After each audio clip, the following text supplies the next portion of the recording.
సజీవుడైన దేవునికి స్తోత్రములు. ప్రభు యొక్క నామములో మీకు వందనములు.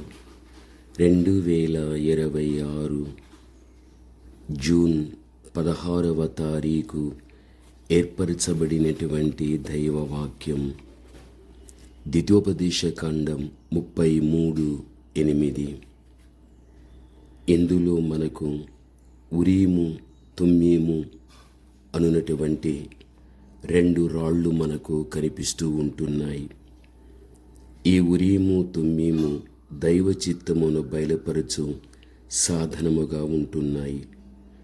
దానిని ధరించుకుని ఉండిన యాజకుల ద్వారా ప్రభు ఇజ్రాయేలు జనముతో కూడా మాట్లాడడం మనము చూస్తూ ఉంటున్నాము.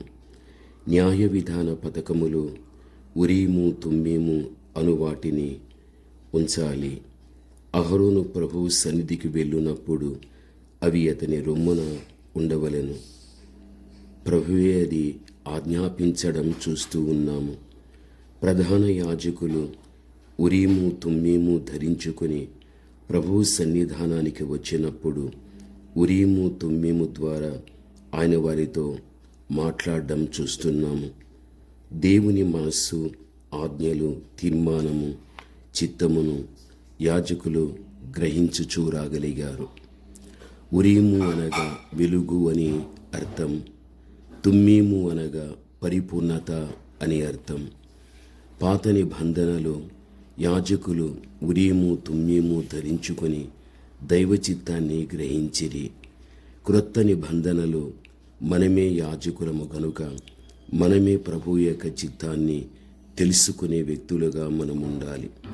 నేడు మనకున్న ఉరీము తుమ్మీము ఏమిటి అని మనం ఆలోచించగలిగితే, ఉరీము అనగా వెలుగని, మనకు పరిశుద్ధ గ్రంథమే వెలుగు.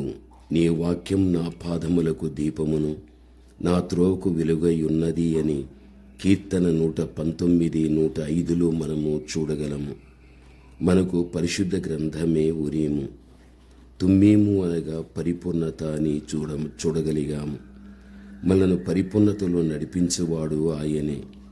ఆత్మ ద్వారా పరిపూర్ణతలోని నడిపించుచూ ఉంటున్నాడు పరిశుద్ధాత్మ దేవుడు.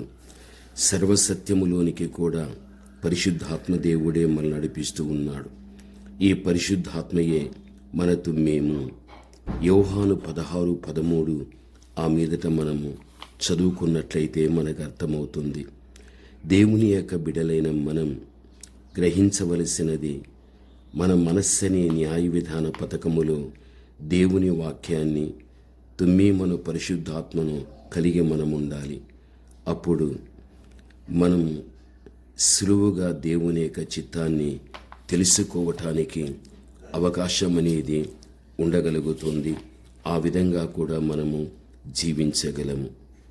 ప్రభువునందు ప్రియమైనటువంటి వారలారా, జీవితంలో ఎప్పుడు కానీ మనసు చిత్తం మీద, మనసు బుద్ధి మీద ఆధారపడే వ్యక్తులుగా కాకుండా దేవుని యొక్క వాక్యం మీదను, పరిశుద్ధాత్మ మీదను మనం ఆధారపడిన వ్యక్తులుగా కాగలిగినట్లయితే తప్పనిసరిగా అందులో దేవుని యొక్క ఆశీర్వాదాన్ని మనము చూడగలము. ప్రార్థన. పరమతండ్రి అయిన మా దేవ, ఘనమైన మీ నామమునకు స్తోత్రములు చెల్లిస్తూ ఉంటున్నాము.